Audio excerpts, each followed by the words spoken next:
ధర్మారెడ్డి తప్పించుకోవాలని ఎన్నెన్నో ప్రయత్నాలు చేశావు. దేశ విదేశాలకు వెళ్ళిపోవాలని చెప్పి లెటర్లు పెట్టుకున్నావు. కానీ వెంకటేశ్వర స్వామి పంపించలేదు. తప్పించుకోలేవు. ఈ రోజే సీల్డ్ కవర్లు పంపించారు. ఏమని?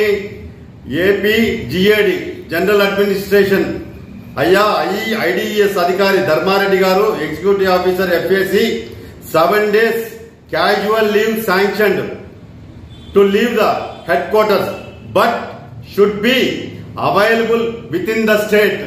బ్రహ్మాండంగా నువ్వు తప్పించుకోవాలంటే కుదరదు ధర్మారెడ్డి గారు. నీ పని అయిపోయింది. నువ్వు ఇక్కడ వడ్డీ కాసుల వాడికి మొత్తం వడ్డీతో సహా చెల్లించిన తర్వాతే నిన్ను ఇక్కడి నుంచి వెంకటేశ్వర స్వామి రిలీవ్ చేస్తాడు. ఏ ప్రభుత్వము నిన్ను రిలీవ్ చేయాల్సిన అవసరం లేదు.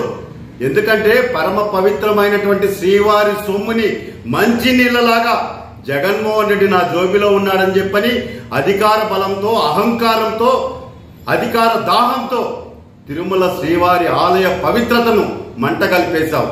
ఈ రోజు నీకు వెంకటేశ్వర స్వామి లీవ్ కూడా శాంక్షన్ చేయాల. 7 రోజులు క్యాజువల్ లీవ్ ఇచ్చాడు ఈ రాష్ట్రంలోనే ఉండమని చెప్పి. నీకు కూడా అది కూడా ఎందుకు ఇచ్చారో తెలుసా? రేపు చంద్రబాబు నాయుడు గారు ప్రమాణ స్వీకారానికి ముందు తిరుమల శ్రీవారి దర్శనానికి వస్తాడు.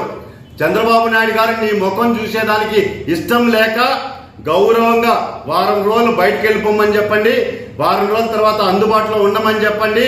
మొత్తం సిబిఐ ఎంక్వైరీ, సిఐడి ఎంక్వైరీ అన్ని కూడా శ్రీవారి సేవా టికెట్ల మీద, శ్రీవారి దర్శనాల మీద ఎన్ని వేల కోట్లు ఈ రోజు నేషనల్ బ్యాంక్ నుంచి ప్రైవేట్ బ్యాంకులకి తరలించారు.